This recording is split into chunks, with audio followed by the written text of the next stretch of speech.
오늘은 사명자 빌립처럼 이런 제목으로 말씀을 전할 때 여러분 모두에게 주의 은혜가 임하기를 간절히 바랍니다.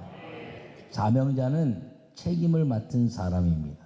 그 세상에서는 직책의 삶을 이야기하는데 그 책임을 왜 맡기냐면 잘할 수 있는 사람에게 직책을 맡기는 겁니다. 아무에게나 직책을 맡기지 않습니다. 근데 이 그리스도인들은 모든 사람들이 사명자라는 것을 꼭 기억하기를 간절히 바랍니다. 여러분 모두에게 주의 오늘 거룩한 주일, 이제 2024년도에는 우리 모든 그리스도인들이 사명자로 살아가는 은혜가 있기를 바라고, 오늘 빌립의 이 말씀을 통해서 사명자 빌립처럼 살아가는 축복의 성도들이 되시기를 간절히 축원합니다. 안다는 것은 사명입니다. 듣는 자가 사명입니다. 그리스도인은 주님의 사명자입니다.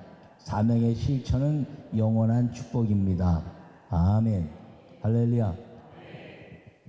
여러분, 무엇을 내가 안다는 것은 거기에 사명이 있다는 것입니다. 책임감이 생긴다는 것이지요. 교회는 이 모든 그리스도인들이 하나님을 알고 교회를 아는 사람들이므로 여러분 하나님에 대한 이제 사명, 교회에 대한 사명이 모든 그리스도인들에게 임해 있다는 것을 꼭 기억하기를 간절히 바랍니다.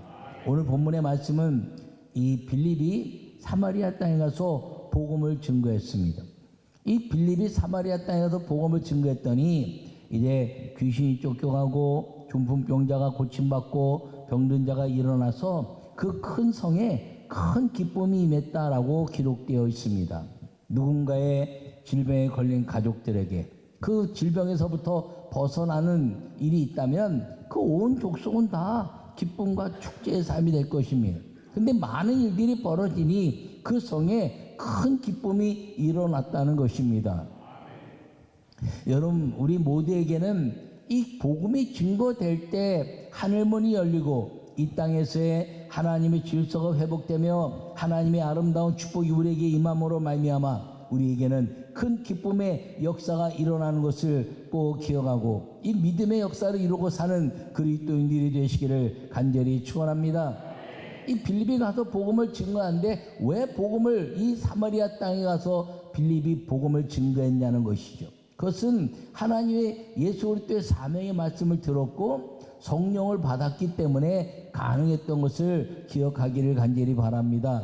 그래서 이 빌립이 사마리아 땅에 갈 수 있는 사람은 아니었어요. 유대인이었고 유대인들은 사마리아 땅에 가는 것들을 꺼렸기 때문에, 왜냐하면 이제 제2성전 스룹바벨 성전이 세워질 때 사마리아 사람들이 성전 재건에 대해서 방해를 했습니다.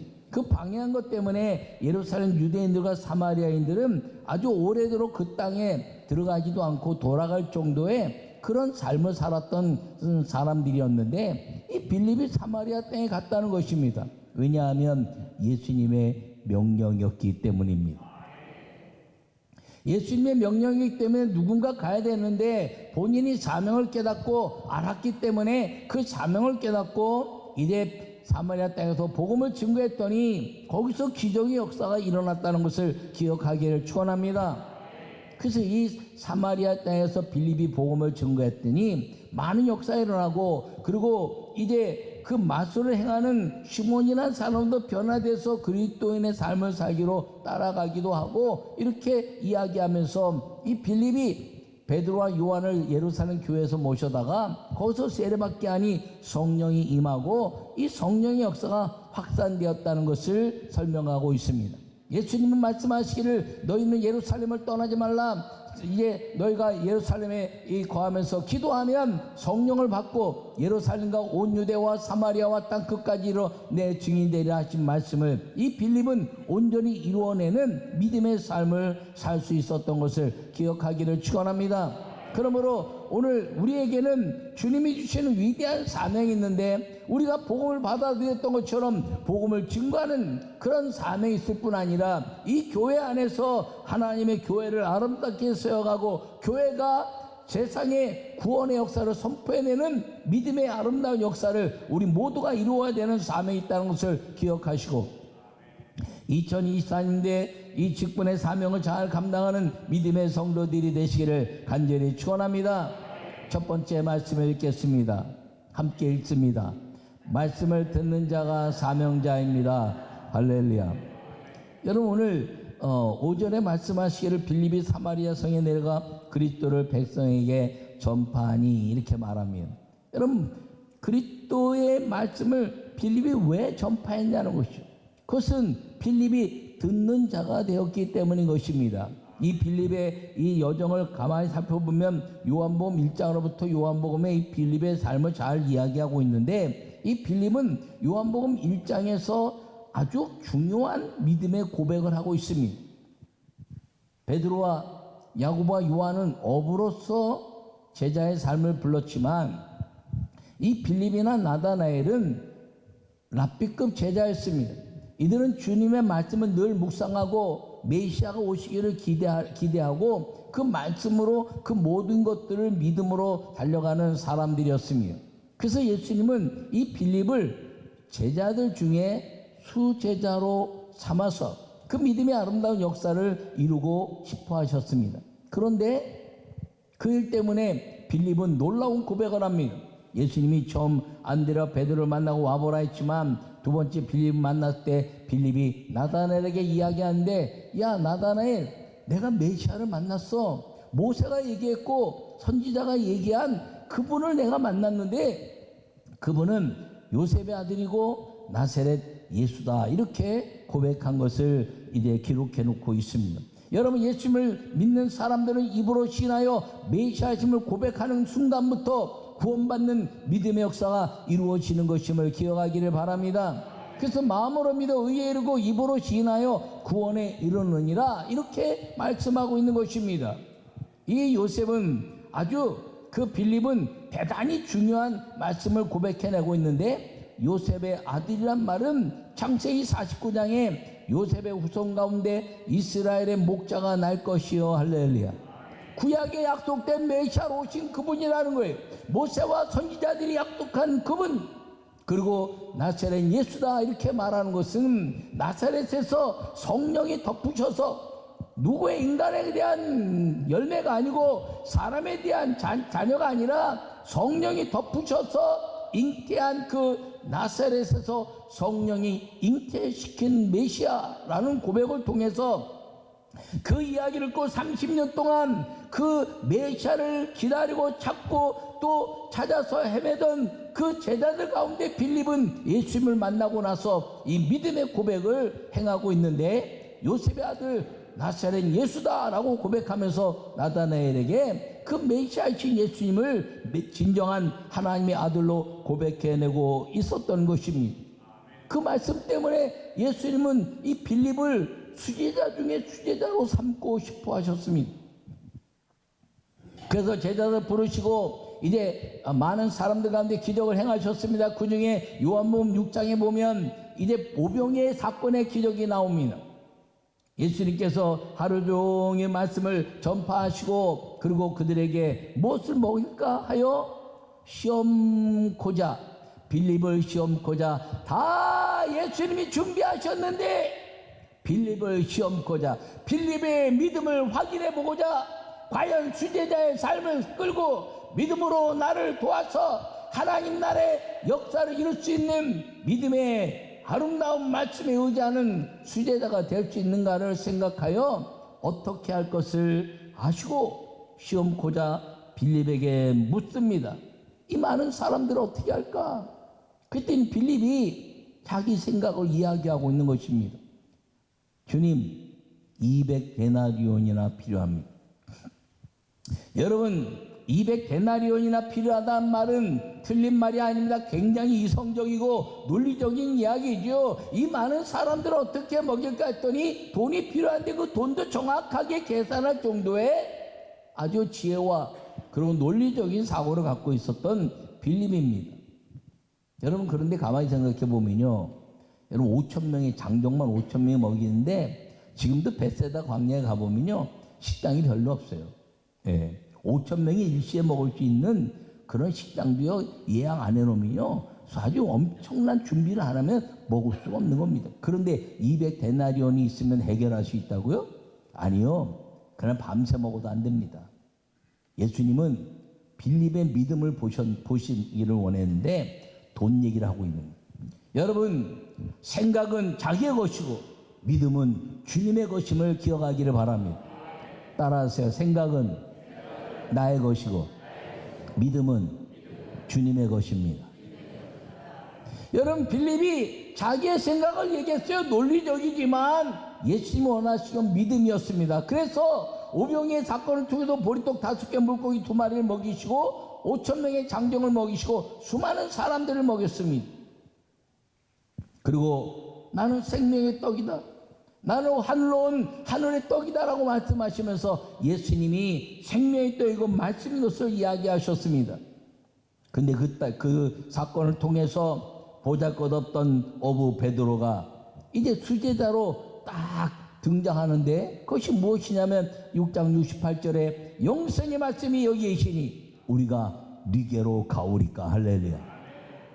주님이 원하셨던 것은 영생의 말씀, 생명의 양식을 먹는 자에게 주시는 믿음의 고백을 원하셨지 돈을 원하신 게 아닙니다. 그 사건을 통해서 빌립은 한 발짝 뒤로 물러나고 베드로가 수제자의 위치를 차지합니다. 근데 더 안타까운 것은 요한복음 14장에 보면 예수님이 이제 천국의 이야기를 하시면서 내 아버지 집에 거할 것이 많도다 이렇게 말씀합니다. 그랬더니 빌립이 아버지를 보여주세요. 아니, 너가 지금 3년 동안 나를 따라다니면서 아버지의 수많은 기적을 이야기하고 내가 아버지께 기도하는 것을 보면서 수많은 역사를 경험했는데 나에게 아버지를 보이라고 하니 너 지금 어떻게 된 거니? 라고 이야기하자 빌립이 예수님을 떠나가 버리고 맙니다.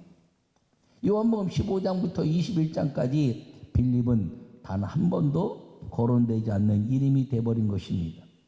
그러나 빌립은 용기를 냈습니다. 사도행전 1장에 예수님께서 이제 부활하셨다는 얘기를 듣고 가까이 가지도 못했던 빌립에게 하나님은 이제 꿈을 주시고 용기를 주셔서 감람산에 모여라 했더니 감람산에 다 모였습니다. 그때 예수님이 승천하시면서 하신 말씀이 예루살렘을 떠나지 말고 성령을 기다리라. 성령이 너에게 마시면 너희가 권능을 받고. 할렐루야. 온 예루살렘과 온 유대와 사마리아와 땅끝까지로 내 증인이 될 것이다. 할렐루야. 그 말씀을 들은 것입니다.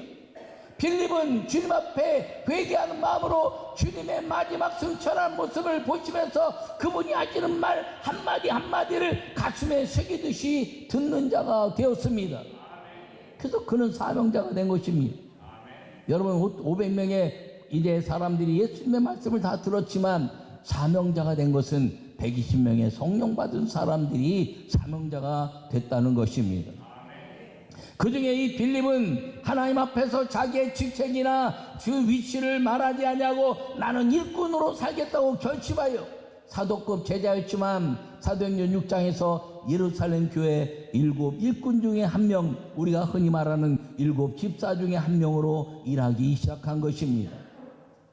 그 말씀을 듣는 자가 되어서 이제 내가 이 말씀을 지켜야 되는데 예루살렘의 복음을 증거하고 유대의 복음을 증거하고 사마리아의 복음을 증거해야 되는데 어떻게 하면 복음을 증거할까? 주님의 증인이 될까? 나처럼 이제 좌로나 우로나 치우쳤던 사람들을 성령을 받게 하고 어떻게 하면 이 하나님의 믿음 안에 서게 할까를 기도하고 늘 교회를 섬겼는데 스데반이 예루살렘과 유대의 순교자가 된 것입니다.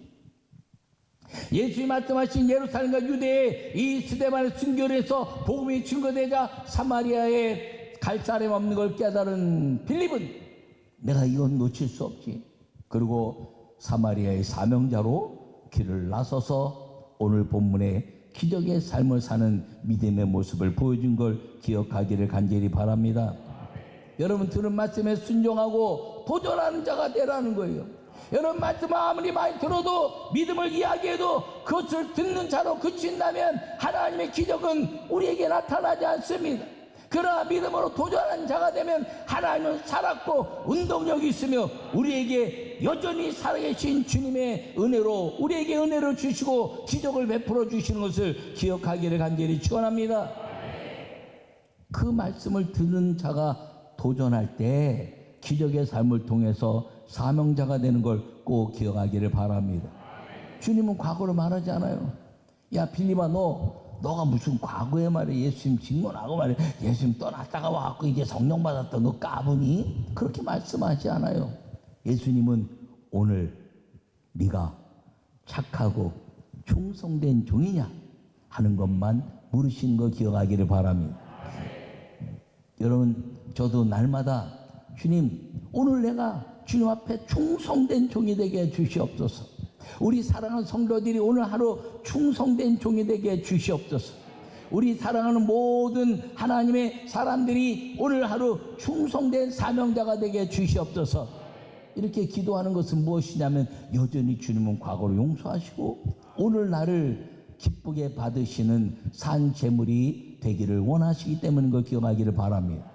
여러분, 우리가 우리의 모든 산 제물로 드리는 것이 우리의 예배라는 것을 기억하기를 바랍니다. 여러분, 우리가 날마다 매일같이 성공할 수 있는 비결은 과거를 묻지 아니하시는 하나님의 은혜라는 것을 꼭 기억하기를 축원합니다. 우리 교회 대표 기도할 때 제가 주의하라고 말하죠. 주님, 지난 한 주간 동안 알고 지은지 모르고 지은지 용서해 주시옵소서. 아니, 모르고는 지으시지만 알고도 지면 안 되잖아요. 어떻게 죄를 알고 짓습니까? 그건 안 되잖아요. 제가 뭐라고 얘기합니까? 주님, 지난 한 주간 동안 정말 열정적으로 신앙생활하고 믿음의 삶을 살려고 애를 쓰고 전심을 다해서 믿음으로 살아왔습니다. 그런데 부족한 것이 있었음을 고백하오니 오늘 이 예배를 통해서 그 모든 마귀의 것들을 깨뜨리고 다시 힘을 내서 승리하는 인생이 되게 해달라고 그렇게 기도하라고 제가 가르치지 않습니까? 여러분, 누군가 한 말에 의해서 그것을 배우지 마세요. 하나님의 말씀이 무엇인가를 배워야지 누군가 한 용어적인 것들을 배워가는 게 신앙이 아닙니다. 그러므로 우리는 날마다 이기는 자의 복이 있는 걸 믿으시기를 축원합니다. 따라서 나는 날마다 성령의 힘으로 이기는 사명자입니다. 크게요, 이기는 사명자입니다. 할렐루야. 여러분, 말씀을 듣는 자가 사명자인데 듣고 멈추면 사명자가 아니라 도전하여 하나님의 영광을 드러내는 일에 열매를 보는 자가 사명자인 것을 꼭 기억하기를 바랍니다. 빌립이 만약에 사마리아에 내려가지 않았다면 빌립의 그 능력은 나타나지 않았을 것입니다. 그러나 빌립이 사마리아 땅에 가서 예수 이름으로 성령의 능력을 했더니 귀신이 쫓아가고 그리고 질병 고침받고 중풍병자 고침받으며 이제 저는 자가 걷고 앉은 병이가 일어나고 하나님의 기적을 이루면서 복음이 증거됐다는 사실을 기억하기를 축원합니다. 말씀을 듣는 자가 사명자인데 도전하는 자가 그 사명을 이루는 믿음의 아름다운 역사의 축복을 누린 자인 것을 기억하시고 여러분, 듣고 도전하는 사명자의 복이 있기를 간절히 축원합니다. 두 번째 말씀을 읽겠습니다. 성령을 받게 하는 자가 사명자입니다. 할렐루야. 여러분, 오늘 14절과 15절은 뭐라고 말씀하고 있냐면 예루살렘에 있는 사도들이 사마리아도 하나님의 말씀을 받았다 함을 듣고 베드로와 요한을 보내며 그들이 내려가서 그들을 위하여 성령 받기를 기도하니. 할렐루야. 여러분, 성경에 성령 받는 사건이 5번 나옵니다. 이 빌립은 이 예루살렘과 온 유대와 사마리아 땅 끝까지 이르러 이 4가지를 온전히 경험한 베드로와 같은 삶을 살았습니다. 여러분, 이 예루살렘과 온 유대와 사마리아 땅 끝까지 이르러 복음을 증거한 이 완전한 삶을 경험한 사람은 많지 않은 거예요. 사도급 제자들이 그렇게 경험했지만 실제적으로 성경에서 나타나고 있는 인물은 베드로나 빌립 정도를 이야기할 수가 있습니다. 빌립이요, 성령을 받고 나서 예루살렘에 복음을 증거하는데 예루살렘 교회 일꾼이었지 않습니까? 그리고 온 유다의 스데반의 그 죽음을 통해서 온 유다의 복음이 증거되는 삶을 살았어요. 그리고 사마리아 땅에서 복음을 증거해냈습니다. 사마리아 땅에 복음을 증거할 때 이제 베드로와 요한을 모셔다가 그 사마리아 땅에 성령을 받게 하니 베드로와 요한과 함께 사마리아의 복음을 증거한 예수 그리스도의 사명을 이룬 자가 됐다는 것입니다. 근데 땅끝은 어딘가요? 여러분, 이 이후에 이 사마리아의 땅에서 빌립을 성령이 이끌어서 광야로 데려갔더니 에티오피아 내시에게 이사야서를 설명해주고 와 있는 땅끝, 와 있는 외국인, 가서 복음을 증거해야 되는 에티오피아가 아니라 와 있는 에티오피아 사람의 복음을 증거함으로 말미암아 와 있는 땅끝에게 복음을 증거하여 그에게 물과 성령으로 세례를 주고, 그리고 그는 이제 성령께 이끌려서 아소에서 가사로 움직여지는 복음의 확장의 역사를 이룬 것을 성경이 보여주고 있습니다. 베드로도 마찬가지죠. 베드로도 예루살렘 복음을 증거하고 오늘 본문의 사마리아의 복음을 증거했는데, 그가 나중에는 뭐 로마도 가고 다 복음을 증거하지만 성경 속에서 보면 역사적인 사건이 아니라 성경 속에서 보면 고넬료 가정에 와 있는 땅끝에게 복음을 증거해내는 믿음의 역사를 보여주고 있습니다. 여러분, 이 빌립이 마지막 이 수제자급 제 사도의 삶을 살아내는데 성령을 받고 나서 베드로와 함께 수제자급 이 제자의 삶을 살면서 하나님의 역사를 이루었다는 것을 꼭 기억하기를 간절히 축원합니다. 여러분, 누가 그렇게 하시나요? 성령이 그렇게 하시는 거죠. 여러분, 이제 사도행전 2장의 마가 요한의 다락방에서 성령이 임하니 예루살렘의 소동이 일어났습니다. 예루살렘 교회에 이제 성령이 임하니까 사도행전 4장에서 온 유대 땅에 복음이 증거되기 시작했습니다. 여러분, 사도행전 그 유대 땅에서 8장에 오늘 사마리아 복음이 증거되면서 사마리아 땅에 성령의 폭발적인 역사가 일어났습니다. 그리고 이제 이디오피아 내시뿐 아니라 사도행전 10장의 고넬료 가정에 와 있는 땅끝에 복음이 증거되고, 그리고 놀라운 역사는 사도행전 19장에 성령이 마셔서 너희가 믿을 때 성령을 받았느냐라고 말씀하시는 고넬료 가정에 아볼로 가정, 아볼로의 목회 전상에서 성경을 가르쳐서 뛰어난 예수 그리스도에 대한 가르침을 이뤘지만 성령을 받지 못했기 때문에 너희가 믿을 때 성령을 받았냐 말씀하시고, 바울이 안수하고 기도하니 그 에베소 교회 성령이 임하고 12사람쯤 되었다 말했는데, 그 이후에 성령으로 말미암아 그 초대교회에 가장 강력한 부흥을 이룬 믿음의 역사를 보여주고 있는 것입니다. 그러므로 사도행전 이제 예수님 말씀하신 예루살렘과 온 유대와 사마리아와 땅끝까지로 내 증인이 되라 하신 말씀은 사도행전에서 우리에게 다 보여주고 계시고, 오늘 우리에게 또 말씀하시는 것은 여전히 땅끝은 주님 오시는 날까지 땅끝이니 너희는 다 나의 사명자요 직책자요 하나님의 책임을 맡은 자가 되라는 사명자의 부르심이라는 걸 꼭 기억하기를 축원합니다. 여러분, 2024년도에 여러분들은 어떤 직책을 가지고 있나요? 목사입니까? 아니면 장로입니까? 아니면 권사입니까? 아니면 집사입니까? 아니면 성도입니까? 모든 성도들은, 그리스도인들은 다 하나님의 아름다운 사명자인데, 그 사명자에게 주어진 이제 장로, 권사, 집사, 목사 이런 모든 가치에 대한 직책을 여러분 소홀히 여기지 마시고 열정적으로 도전하는 하나님의 사명자가 되어서 그 직책에 대한 하늘의 복을 받으며 그 직책에 대한 가치 때문에 복음이 확산되게 하는 믿음의 성도들이 되시기를 간절히 축원합니다.